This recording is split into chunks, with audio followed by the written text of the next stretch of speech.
Part 1. You are going to hear a conversation among Dr. Archer, Larry, and Judy, talking about the new term. First, you have some time to look at questions 1 to 6.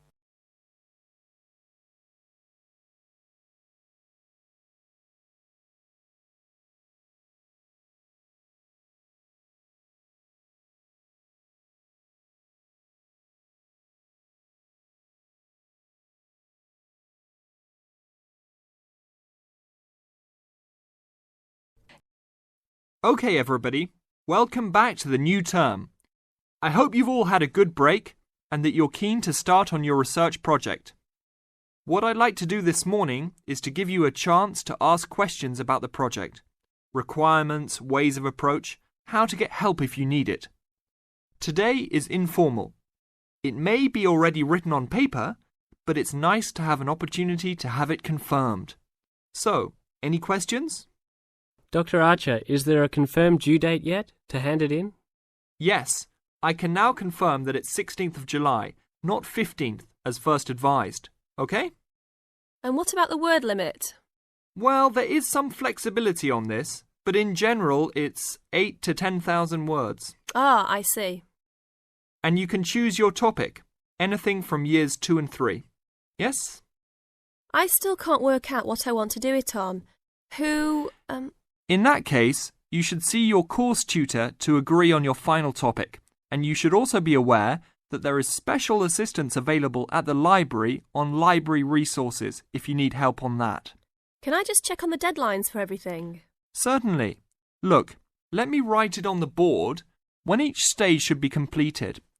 First of all, you've got to work on your basic project outline, and that's due in to your course tutor by 21st of February. Which is only 2 weeks away, so you need to get cracking on that.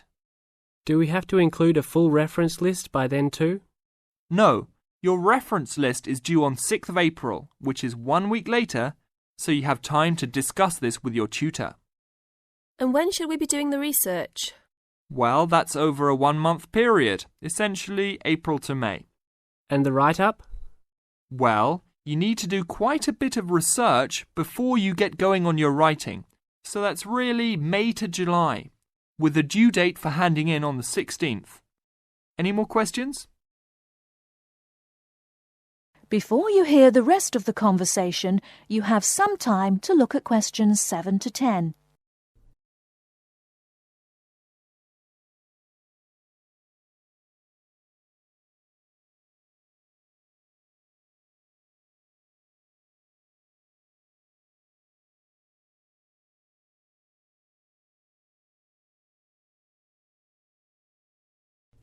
Now listen and answer questions 7 to 10. Well, sir, just some advice really. It's about the research approach. Would you advise us to use some case studies? Well, Larry, I know these can be difficult to arrange sometimes, but I really feel they are of great benefit in this subject. You can always talk to your tutor if you're having difficulty. Yes? I've looked over some previous research projects that are in the library. Is that a good idea, sir? I heard. Okay. I don't think you should go through them in detail, especially at this early stage, or you might end up being influenced by them more than you realise. But yes, it really is about the best guide you can have to what's required to what's expected in this type of project. Sorry, Judy, I butted in on you. That's all right. It's just that I noticed one project was a joint one. They worked together as a pair. Is that a good idea? Yes, I remember that paper. Working in a pair can have some advantages, but to be frank, this is meant to be an individual project, so it's best to work on your own. About using subjects, is it okay if we use family members? Your own relatives? I don't see why not. They probably offer some advantages in terms of availability, although you need to guard against possible effects on your research outcomes. So, you can if you want. Perhaps you should discuss this with your tutor if you plan to use relatives, so you can approach it in the best way. Okay, thanks. Okay then. Well, I hope we've been able to sort out a few things. You're welcome to see me at any time, or drop me a note if you have any more queries. Fine, thanks. That is the end of part 1. You now have half a minute to check your answers.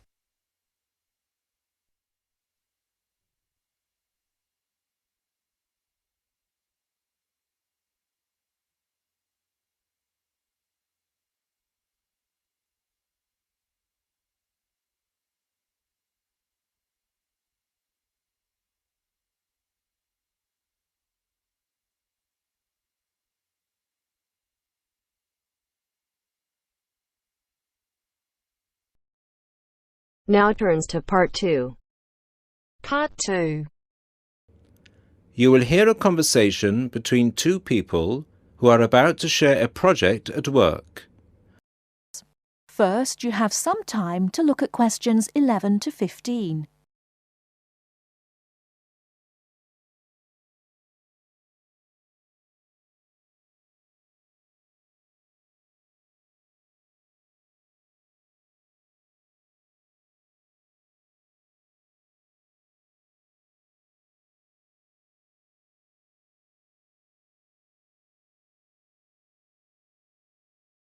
Now, listen carefully and answer questions 11 to 15.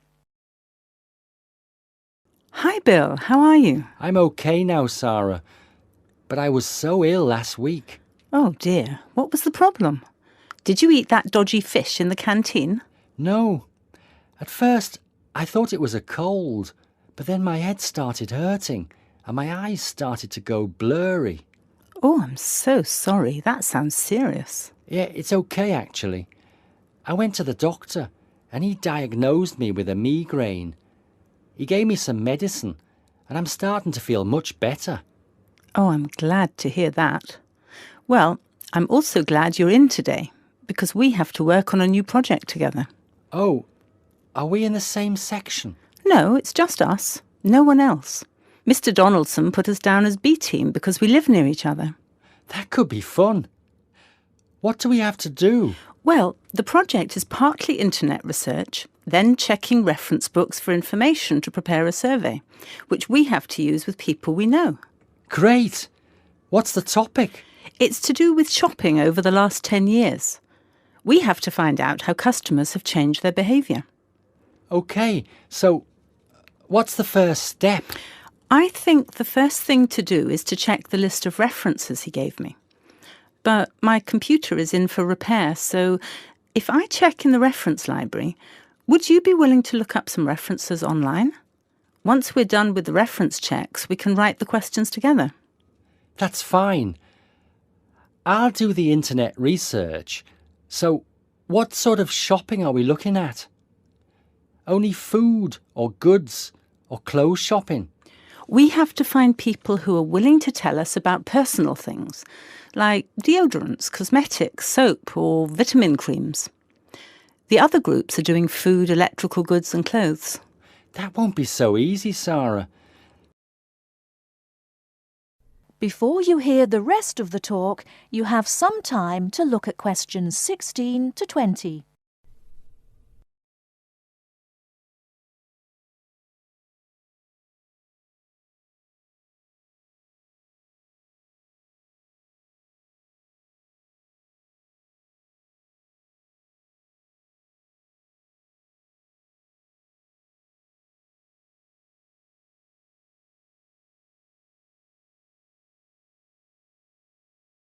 Now listen and answer questions 16 to 20. People might think those things are a bit private. Yes, I thought about that. I'll ask the women and you can ask the men. That should work okay. Well, if you think so. Give me the list of references then. Sorry, I left them in my other bag at Joseph's house. I'll get them for you tomorrow. OK. Well then, this afternoon, I think I'll catch up on the notes from last week. Can you help me, or are you busy? I've made you a copy of my notes already to save you time. Here you are. Wow, thanks, Sarah. That's so thoughtful. Well, since there's nothing for us to do right now, shall we go for lunch? Well, actually, I'll have to catch you later. I have to go to a meeting this afternoon. Can I phone you tonight to arrange when to meet? No, sorry. I have a date. Can we meet in the laboratory for the first class tomorrow? I'm not sure because I have to go to the library to collect some books. What about meeting there at lunchtime? Do you mean in the lab? Yes. OK. See you in the laboratory tomorrow at noon then. Sounds like we have a lot of work to do.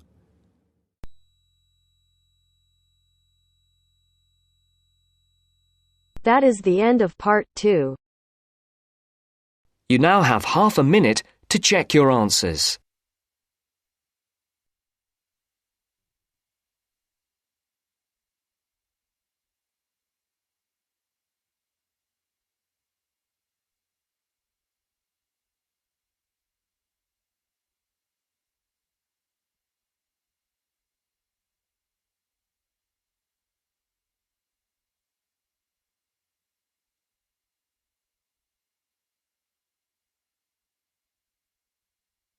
Now turns to part 3. Part 3. You are going to listen to a conversation between a tutor and two students. In the first part of the discussion, they talk about a fellow student. First, look at questions 21 to 23.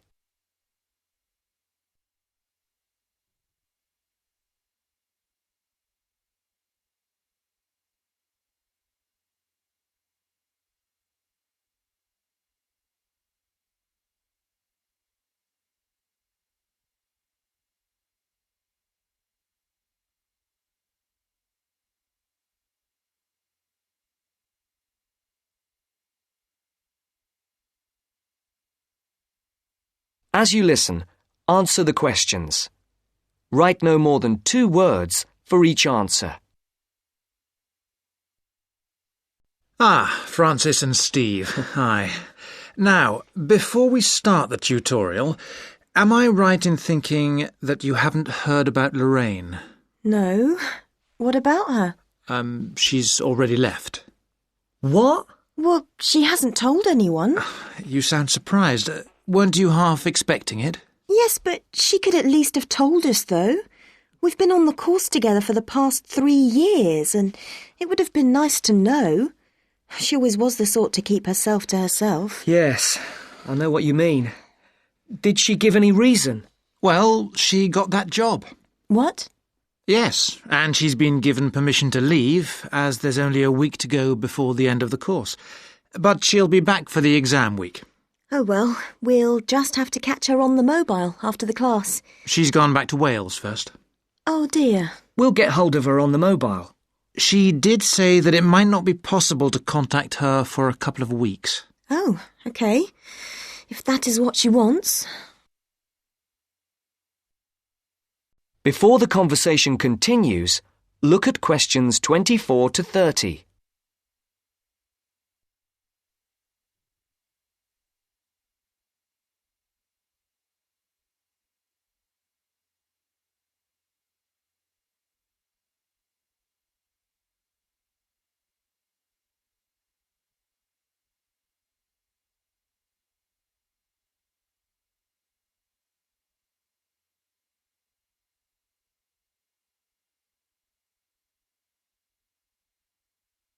Now listen to the second part of the discussion.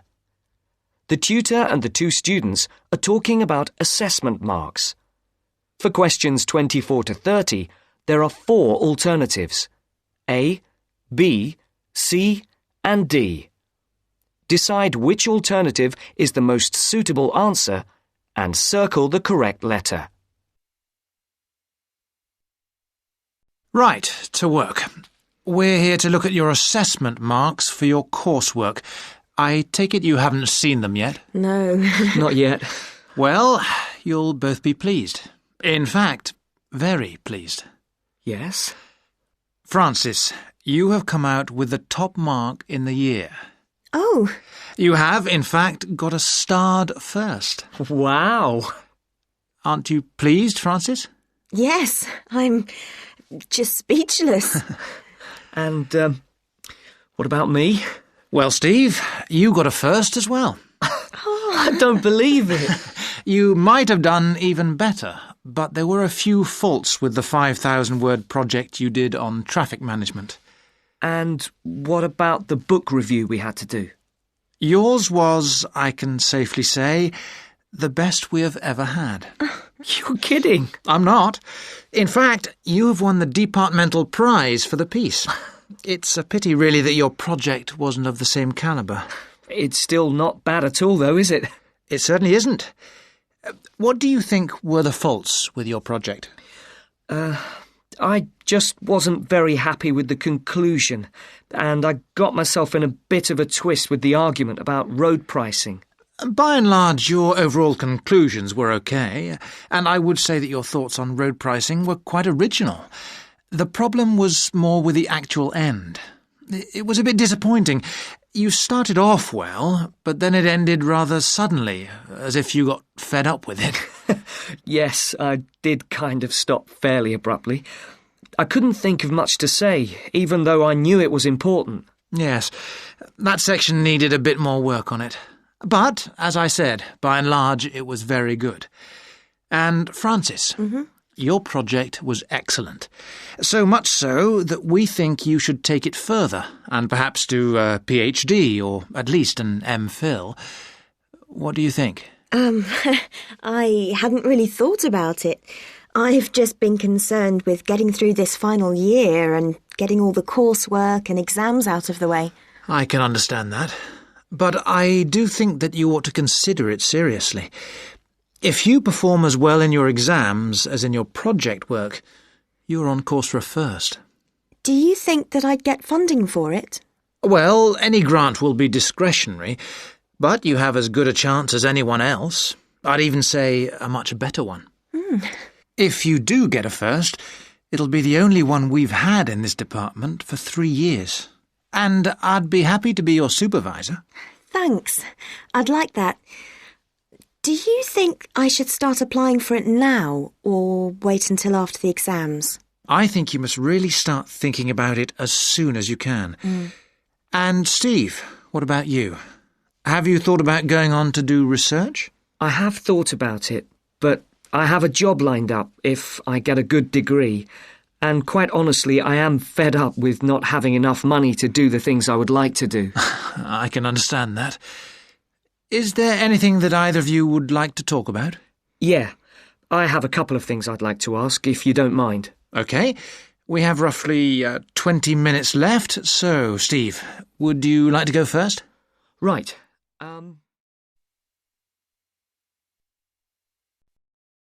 That is the end of part 3. You now have half a minute to check your answers.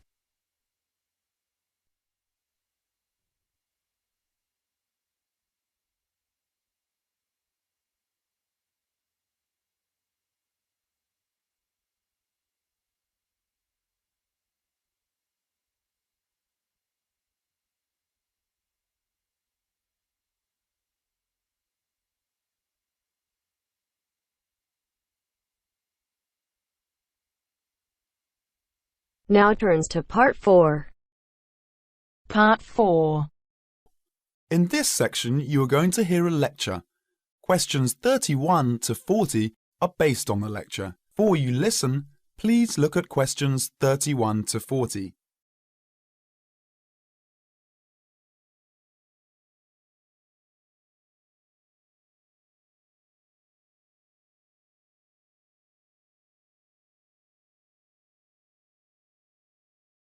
Now listen to the lecture and answer questions 31 to 40. Urban and community forestry can make great differences in our lives. Each one of us can make a personal contribution. As we develop and apply technologies for a better way of life, oftentimes side effects adversely affect our natural environment. For example, in our urban areas, summer temperatures and noise levels are higher than in surrounding countryside. Air pollution problems are more concentrated, and the landscape is significantly altered, reducing personal health benefits available to us by reducing access to wooded areas and green open spaces. Trees help solve these problems. Now, 75% of us live in cities and towns, and we can act individually to improve our natural environment through planting and care of trees on our own streets, and by supporting community-wide forestry programs. Through technology, we are learning more about trees and how they benefit mankind, and how we can do a better job of planting and caring for these trees that make up our urban forests. Trees are major capital assets in Australia's cities and towns, just as streets, sidewalks, sewers, public buildings and recreational facilities are part of a community's infrastructure. So are publicly owned trees. Trees, and collectively the urban forest, are important assets that require care and maintenance, the same as other public property. Trees are on the job 24 hours every day, working for all of us to improve our environment and quality of life. Without trees, the city is a sterile landscape of concrete, brick, steel and asphalt. Picture your town without trees. Would it be a place where you would like to live? Trees make communities livable for people. Trees add beauty and create an environment beneficial to our mental health. Trees impact deeply on our mood and emotion, providing psychological benefits which are impossible to measure. A healthy forest growing in places where people live and work is an essential element of the health of the people themselves. A well-managed urban forest contributes to a sense of community pride and ownership. Trees and other plants make their own food from carbon dioxide in the atmosphere, water, sunlight, and a small amount of soil elements. In the process, they release oxygen for us to breathe. Trees remove gaseous pollutants by absorbing them through the pores in their leaf surface. Particulates are trapped and filtered by leaves, stems, and twigs, and washed to the ground by rainfall. Air pollutants injure trees by damaging their foliage and impairing the process of photosynthesis. They also weaken trees, making them more susceptible to other health problems, such as insects and diseases. The loss of trees in our urban areas not only intensifies the urban heat island effect from loss of shade and evaporation, but we also lose a principal absorber of carbon dioxide and trapper of other air pollutants as well.